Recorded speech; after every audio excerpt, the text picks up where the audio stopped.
نبی کریم صلی اللہ علیہ وسلم جب جوان ہوئے تو آپ نے کوئی نہ کوئی روزگار تلاش کیا۔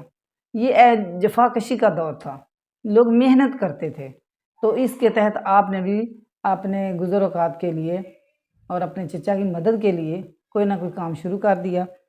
نوجوانی میں ہی رسول اللہ صلی اللہ علیہ وسلم نے کوئی معین کام شروع نہ کیا، البتہ یہ خبر ہے کہ آپ بکریاں چراتے تھے اور آپ نے بنی سعد کی بکریاں چرائیں۔ نوجوانی میں رسول اللہ صلی اللہ علیہ وسلم نے محنت کے کام کیے اور آپ نے بکریاں چرائیں۔ کام کرنے میں کوئی آپ نے آر محسوس نہیں کی اور نہ ہی اپنے چچا پر بوجھ بننا چاہا۔ بنی سعد کی بکریاں چرائیں اور مکہ میں اہل مکہ کی بکریاں چرائیں۔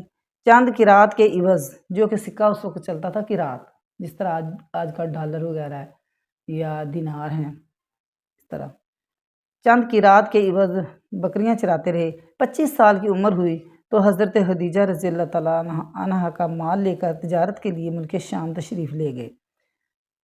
خدیجہ بنت خویلد رضی اللہ تعالیٰ عنہا ایک معزز مالدار اور تاجر خاتون تھیں۔ لوگوں کو اپنا مال تجارت دیتی تھیں اور مزاربت کے اصول پر ایک حصہ طے کر لیتی تھیں۔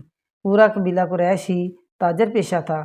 جب انہیں رسول اللہ صلی اللہ علیہ وسلم کی راست گوئی، امانت اور مکارم اخلاق کا علم ہوا تو انہوں نے ایک پیغام کے ذریعے پیشکش کی کہ آپ ان کا مال تجارت لے کر جائیں، اور ان کا غلام میسرہ آپ کے ساتھ تھا۔ آپ ملک شام تشریف لے گئے۔ وہاں دوسرے تاجروں کو جو کچھ دیتی تھیں اس سے بہتر اجرت آپ کو ملی۔